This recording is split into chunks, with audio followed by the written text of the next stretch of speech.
Operation સિંદૂર હજુ પણ યથાવત છે। જી હા, ભારત તરફથી ઓપરેશન સિંદૂર હજુ પણ યથાવત છે। આતંકીઓને ઠાર કરવામાં આવી રહ્યા છે। જમ્મુ કાશ્મીરના વિસ્તારોમાં સર્ચ ઓપરેશન ચાલી રહ્યું છે અને છેલ્લા 48 કલાકમાં કુલ 6 જેટલા આતંકીઓનો ખાત્મો બોલાવવામાં આવ્યો છે। 6 આતંકીઓને ઠાર કરવામાં આવ્યા છે અને આ સાથે ઓપરેશન સિંદૂર અંતર્ગત હવે ભારત વધુ કડક કાર્યવાહી કરશે। ભારતે એક તરફ ટુરિઝમ સ્ટ્રાઇકની પણ શરૂઆત કરી દીધી છે, કારણ કે તુર્કીએ અને અઝરબૈજાન જતી જેટલી પણ ટૂર હતી, જેટલા પણ ટુરિસ્ટ હતા, ગુજરાત ટ્રસ્ટ તમામને અપીલ કરી હતી કે તુર્કી અને અઝરબૈજાન હવે ન જઈએ, કારણ કે તુર્કી એ પાકિસ્તાનના સમર્થનમાં છે અને ટુરિઝમ સ્ટ્રાઇક પણ કરવામાં આવી રહી છે। ત્રીજી મહત્વની વાત એ છે કે સિંધુ જળ સંધિ ભારતે રદ કરી, ત્યારબાદ પાકિસ્તાન સતત આજીજી કરી રહ્યું હતું કે પાકિસ્તાનની હાલત કફોડી બનશે, તમે પાણી આપો, પરંતુ વિદેશ મંત્રી એસ જયશંકરે કહી દીધું છે કે હવે વાત થશે તો માત્ર ને માત્ર પીઓકે મુદ્દે જ વાત થશે। આતંકવાદને લઈને કોઈ પણ પ્રકારની ફેરવિચારણા કરવામાં નહીં આવે।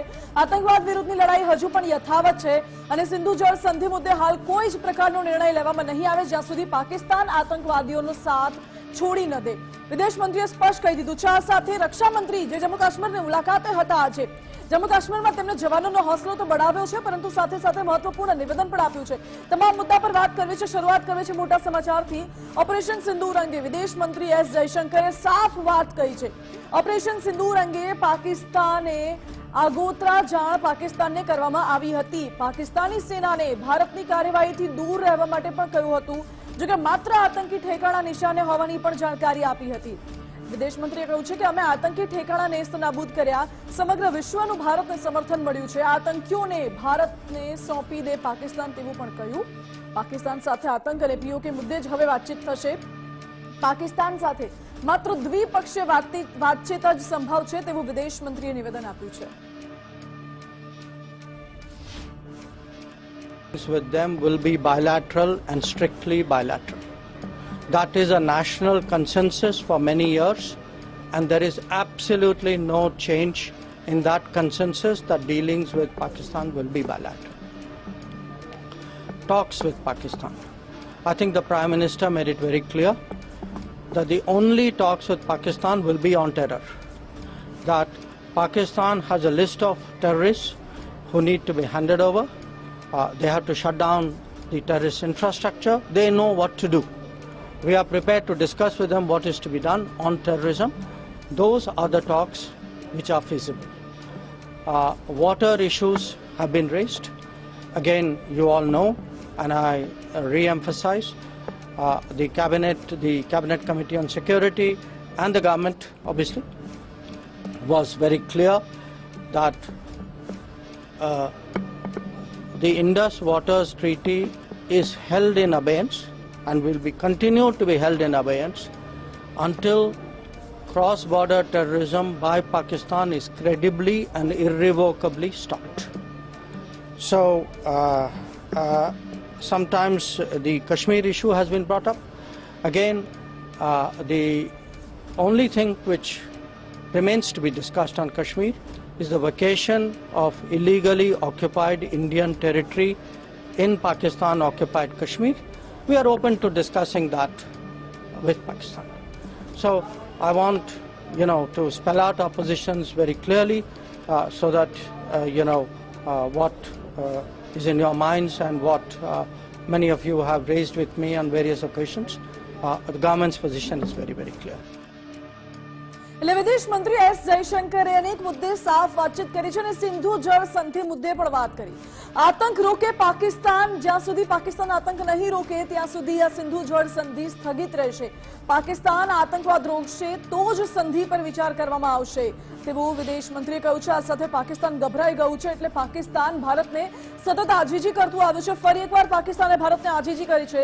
સિંધુ જળ સંધિને લઈને પાકિસ્તાને આજીજી કરી, કહ્યું કે ભારત સિંધુ જળ સંધિ રદ ન કરે અને હાલના જે આ દ્રશ્યો છે આ તો માત્ર ફાઇલ શોટ્સ છે, પરંતુ જમીની હકીકત પાકિસ્તાનની કંઈક અલગ છે, કારણ કે ભારતે સિંધુ જળ સંધિ રદ કરી ત્યારથી પાકિસ્તાનમાં જળ સંકટની શરૂઆત તો થઈ ચૂકી છે। આગામી સમયમાં જળ સંકટ પાકિસ્તાનને વધુ હેરાનગતિ કરવાનું છે।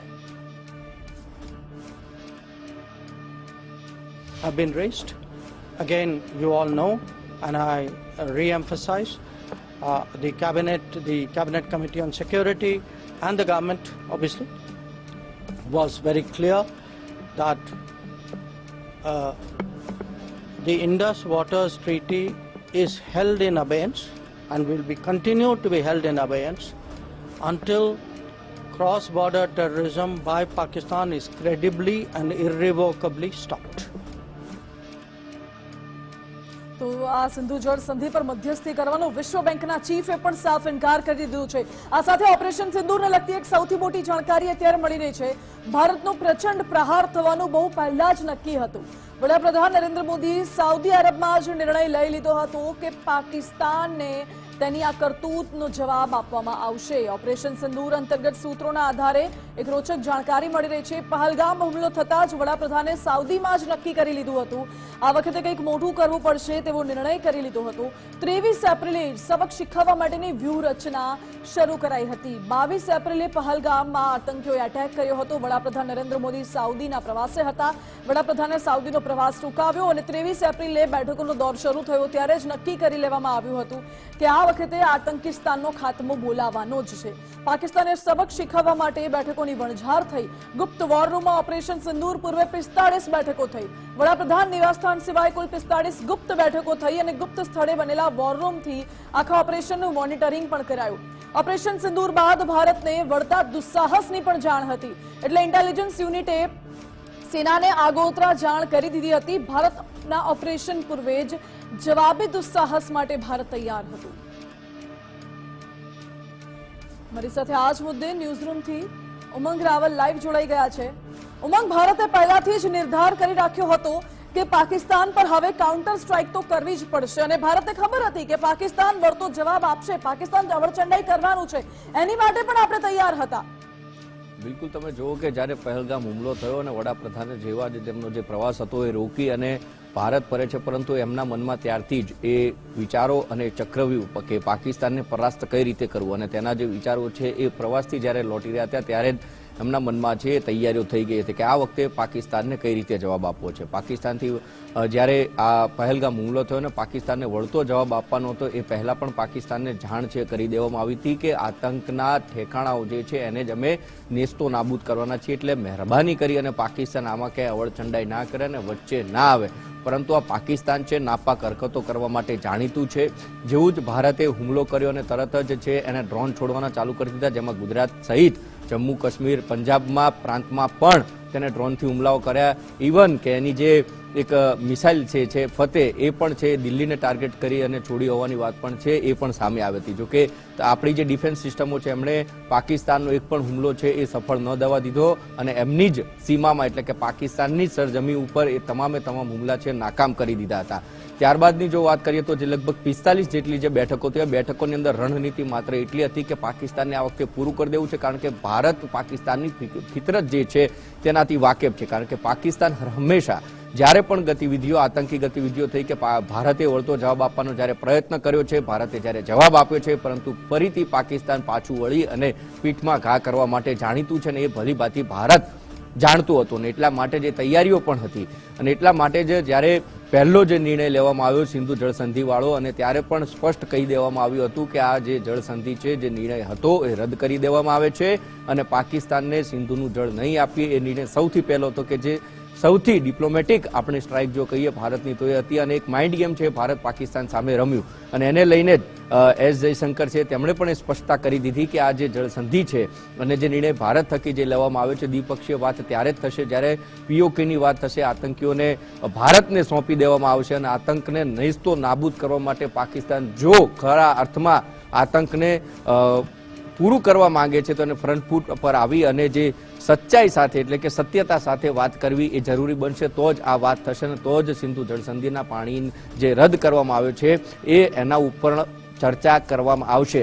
સાથે સાથે વિશ્વ બેંક છે એને પણ આ બાબતે મધ્યસ્થી કરવાની ના પાડી દીધી છે. ગઈકાલે જ આપણને સમાચાર મળ્યા હતા કે પાકિસ્તાનનું જે વિદેશ મંત્રાલય છે જેનું જે જળશક્તિ મિનિસ્ટ્રી છે એના પણ જે મંત્રી છે તેમણે પણ એક પત્ર લખી અને આજીજી કરી હતી અને ગીડગીડાવા લાગ્યું હતું પાકિસ્તાન કે ભારતે આ જે નિર્ણય લીધો છે મોકૂફ કરી દે, ફરીથી સિંધુ જળસંધિ જે હતી તેમની તેમ યથાવત રાખે, પરંતુ આ વખતે ભારતનું વલણ એ કડક છે અને મક્કમ છે અને મક્કમતાના આધારે જ અત્યારે પણ એ જ વાત આવી રહી છે કે પાકિસ્તાન ફરીથી જે એને પરસેવો છૂટી રહ્યો છે અને હવે તરસ્યું મરી રહ્યું છે પાકિસ્તાન, કે જે એક નિર્ણય એ પાકિસ્તાનને ખૂબ ભારે પડી રહ્યો છે ને એ નિર્ણયને સ્થગિત કરવા માટે વારંવાર પાકિસ્તાન ફરીથી વિશ્વમાં એક કટોરો લઈ અને ભીખ માંગવા નીકળ્યું હોય તેવું લાગી રહ્યું છે. પરંતુ આ વખતે તો વિશ્વ બેંકે પણ મધ્યસ્થી કરવાની ના પાડી દીધી છે અને સ્પષ્ટ કહ્યું છે કે એ તમારો અને ભારતનો વિષય છે. વિશ્વ બેંક આમાં કોઈ પણ પ્રકારની મધ્યસ્થી નહીં કરે, નહીં તો ભારતને સમજાવવામાં આવશે, નહીં તો એને કોઈ પણ ભલામણ કરવામાં આવશે. કારણ કે વિશ્વ આખું જાણી ગયું છે કે પાકિસ્તાન કેવી રીતે આતંકીઓને સાચવે છે. ત્યાં સુધી કે આતંકી મરી જાય તો તેના જનાજામાં પણ પાકિસ્તાનના આર્મીના ચીફ જાય, તેમના અધિકારીઓ જાય, સાથે સાથે આતંકવાદીઓ ના આકા જે છે એના પરિવારના જ્યારે 14 લોકોના મૃત્યુ થાય તો તેને પણ 1-1 કરોડની સહાય, એટલે 14 કરોડની સહાય છે ભીખ માંગીને લાવેલું પાકિસ્તાન એ સહાય રૂપે આતંકવાદને આપે. ત્યારે વિશ્વએ પણ હવે દખલગીરી કરવાનું મૂકી દીધું છે અને જે તે સમયે જે ઓપરેશન સિંદૂર કરવાની તેની જાણ કરવામાં આવી હતી ત્યારે પણ એસ જયશંકર આપણા જે વિદેશ મંત્રી છે એમણે સ્પષ્ટ કહ્યું હતું કે આખું વિશ્વ ભારત સાથે છે અને માત્ર ટાર્ગેટ એ આતંકીઓના ઠેકાણા છે. પાકિસ્તાન ક્યાંય વચ્ચે ના આવે. પાકિસ્તાન અથવા તો દેશ સાથેની કોઈ લડાઈ નથી, આતંક સામેની લડાઈ છે અને આતંક સામેની લડાઈ લડવા માટે ભારત હતું છે અને ભવિષ્યમાં પણ જો આ પ્રકારની હરકતો કરવામાં આવશે તો આતંકીઓને ઠાર કરવામાં ભારત ક્યાંય પણ પાછી પાની નહીં કરે. પરંતુ પાકિસ્તાને પોતાની અવળચંડાઈ ના મૂકી અને વચ્ચે આવે એટલા માટે આ તણાવભરી પરિસ્થિતિ છે. પરંતુ હજી પણ સિંધુ જળસંધિને લઈને જે નિર્ણય છે યથાવત રાખવામાં આવ્યો છે અને આવનારા સમયમાં જો પાકિસ્તાન હજી કોઈ પણ હલચલ કરશે તો એ તમામ હલચલ એની જે નાપાક હરકતો છે એને પહોંચી વળવા માટે ભારતની સંપૂર્ણ રીતે તૈયારીઓ છે દેખાઈ રહી છે. માનસી જી ઉમંગ, બિલકુલ આભાર આપનો. એટલે ભારત સંપૂર્ણપણે સક્ષમ છે પાકિસ્તાનની સામે પ્રહાર કરવા માટે, પાકિસ્તાનની સામે વાર કરવા માટે. હજુ પણ જો પાકિસ્તાન કોઈ અવળચંડાઈ કરશે તો તેની ખેર નહીં રહે. પાકિસ્તાનમાં પરમાણુ લીકેજના ખતરાથી હડકંપ મચી ચૂક્યો છે. પાકિસ્તાનમાં રેડિયેશન લીકની આખા વિશ્વમાં ચર્ચાઓ થઈ રહી છે. આખા વિશ્વના સોશિયલ મીડિયા પર વિવિધ ચર્ચાઓ થઈ. પાકિસ્તાનના કિરાણા હિલ્સમાં પરમાણુ બોમ્બ છે અને પરમાણુ બોમ્બ ફેસિલિટીમાં દુર્ઘટનાથી લીકેજની ખબર ફેલાઈ હતી. જો કે પાકિસ્તાનનો આવે કોઈ દુર્ઘટનાથી સાફ ઇનકાર છે. પાકિસ્તાન સતત ઇનકાર કરતું આવ્યું છે, પરંતુ ભારતે પહેલા જ આ અંગે સ્પષ્ટતા કરી દીધી છે. ભારતે પહેલા જ કહી દીધું હતું કે અમે કિરાણા હિલ્સની આસપાસ કોઈ જ સ્ટ્રાઇક કરી નથી. જ્યારે યુએસ તરફથી પરમાણુ લીક તપાસતું વિમાન પણ દેખાયું પાકિસ્તાનમાં. યુએસનું બીચ ક્રાફ્ટ B-350 વિમાન પાકિસ્તાનમાં દેખાયું. આ સાથે ઇજિપ્તનું બોરોન ભરેલું વિમાન પણ પાકિસ્તાનમાં દેખાયું. EGY-1916 નંબરનું ઇજિપ્તનું વિમાન જે પાકિસ્તાનમાં દેખાયું છે. ઇજિપ્તનું વિમાન બોરોન ભરીને આવ્યું હોવાની ચર્ચા છે. બોરોન એક એ પ્રકારનો પદાર્થ છે કે જે રેડિયેશનની અસરને ઓછી કરવા માટે વાપરવામાં આવે છે. પાકિસ્તાને પરમાણુ શસ્ત્રો સાથે કોઈ તો હરકત કરી છે તે વાત તો સ્પષ્ટ છે. ત્યારે જ આ રેડિયેશન લીક થયા હોય તે વાત સામે આવી. નાપાક હરકત કરવા જતાં પોતાના જ પગે પાકિસ્તાને કુહાડો મારી દીધો છે. પાકિસ્તાનની હરકતનો પાકિસ્તાનને જ મોટો ડંખ લાગ્યો હોય તેવી ઘટના અત્યારે સર્જાઈ છે.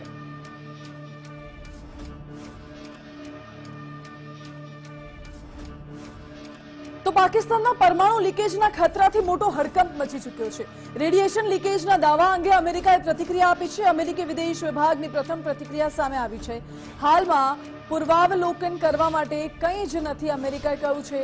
કિરાના હિલ્સમાં રેડિયો એક્ટિવ લીકેજ મુદ્દે ચર્ચા તેજ છે. જો કે ભારતે કિરાના હિલ્સ અંગેના અહેવાલ જે છે તે નકારી કાઢ્યા છે. Has US sent a team to Islamabad or Pakistan following the reports that there have been leaks of nuclear radiation in some of the secured Pakistani sites? I have nothing to preview on that at this time.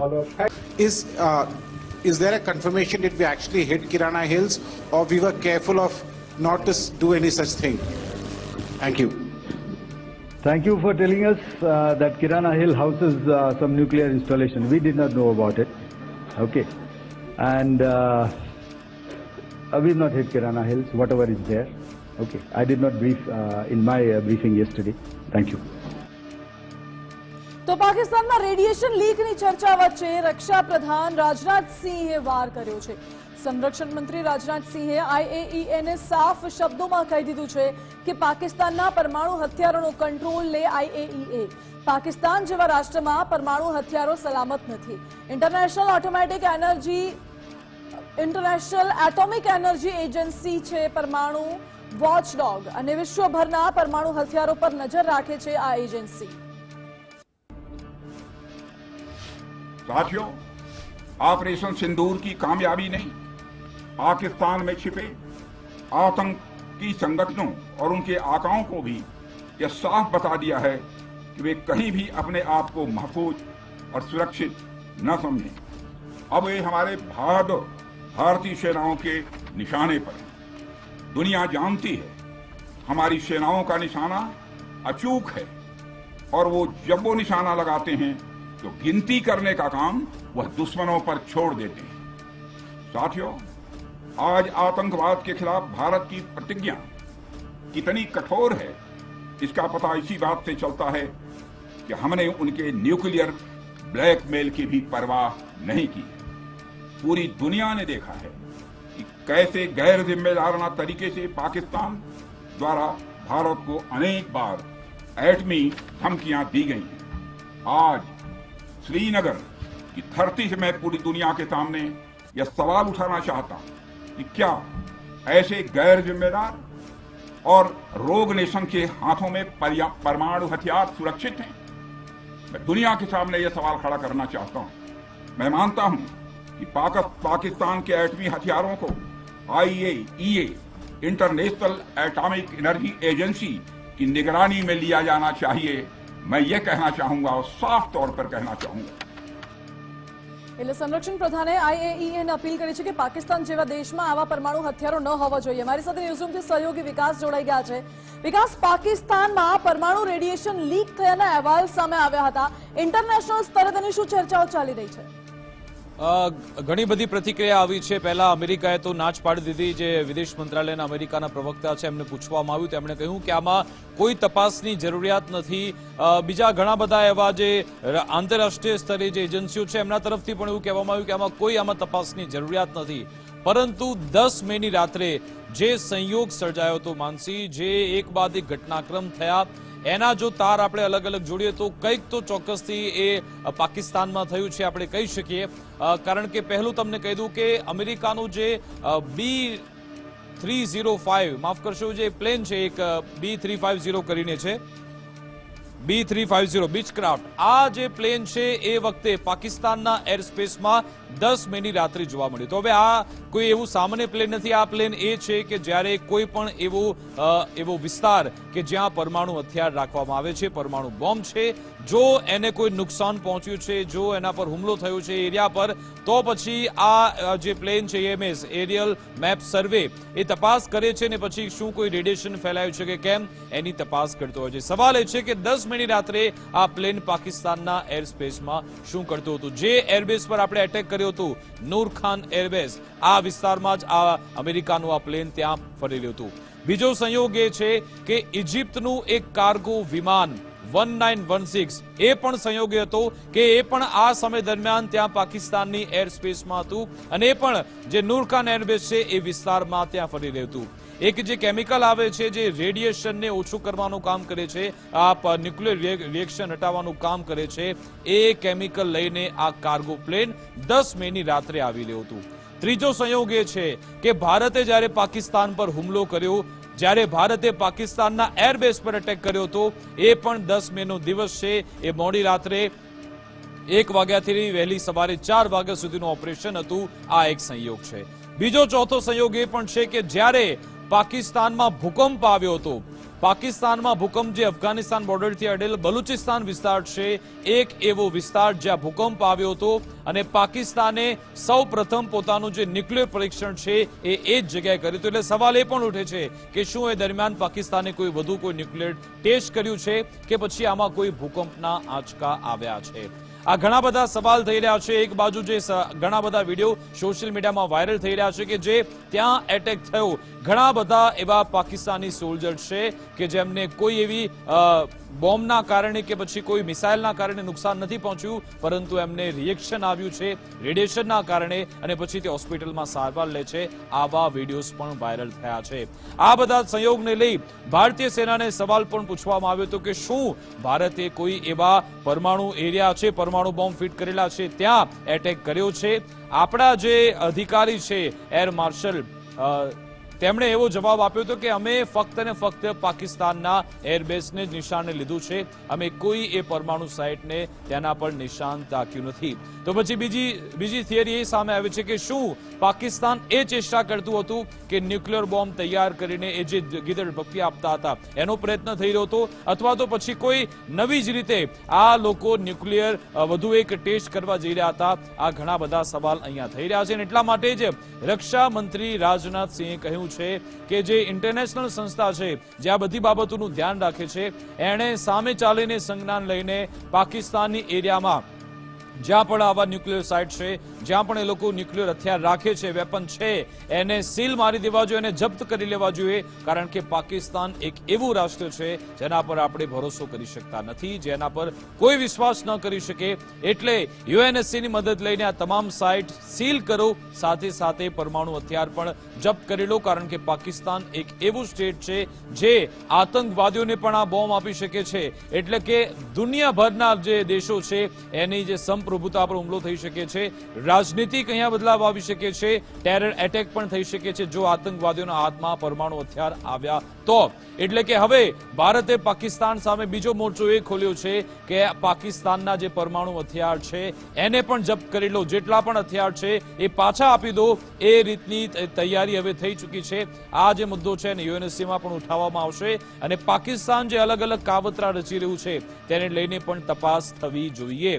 જે આ જે આંતરરાષ્ટ્રીય સંસ્થા છે જે અલગ અલગ દેશો પાસે પરમાણુ હથિયાર છે, એ શું કોઈ બીજી કોઈ ઉપયોગ માટે તો તે લોકો કામગીરી નથી કરી રહ્યા ને એના માટે એ લોકો ધ્યાન રાખતા હોય છે. હવે એ સંસ્થા તરફથી શું કહેવામાં આવે છે, શું પ્રતિભાવ આપવામાં આવે છે અને હવે ભારતે જે મુહિમ ઉપાડી છે એમાં અન્ય દેશોનું શું સ્ટેન્ડ રહેશે પણ જોવાનું રહેશે. પરંતુ એ 10 મેની રાત્રે એક જોરદાર રહસ્ય સર્જાયેલું છે, અલગ અલગ સંયોગ થયા હતા. હવે એમાં શું અસલિયત છે એ તો કદાચ આવનારા સમય બાદ બહાર આવશે અને કદાચ વર્ષો બાદ એનો ખુલાસો થઈ શકે છે. માનસી જી વિકાસ, બિલકુલ આભાર આપનો.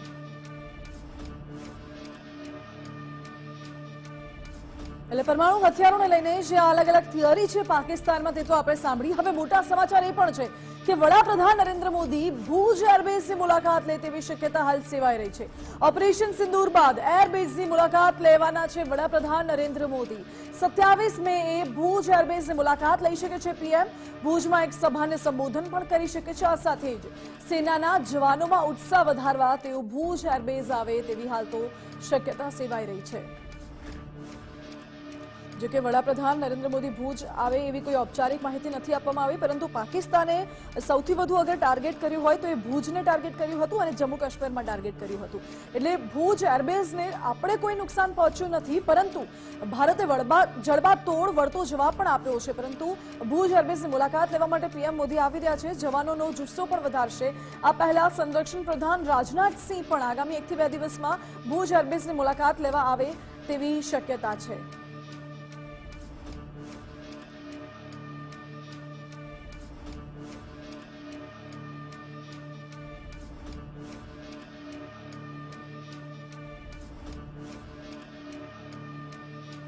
એટલે વડાપ્રધાન નરેન્દ્ર મોદી આગામી સમયમાં ભુજ આવે છે તો સંબોધન પણ કરવાના છે. આ સાથે જવાનોનો જુસ્સો પણ વધારવાના છે વડાપ્રધાન નરેન્દ્ર મોદી.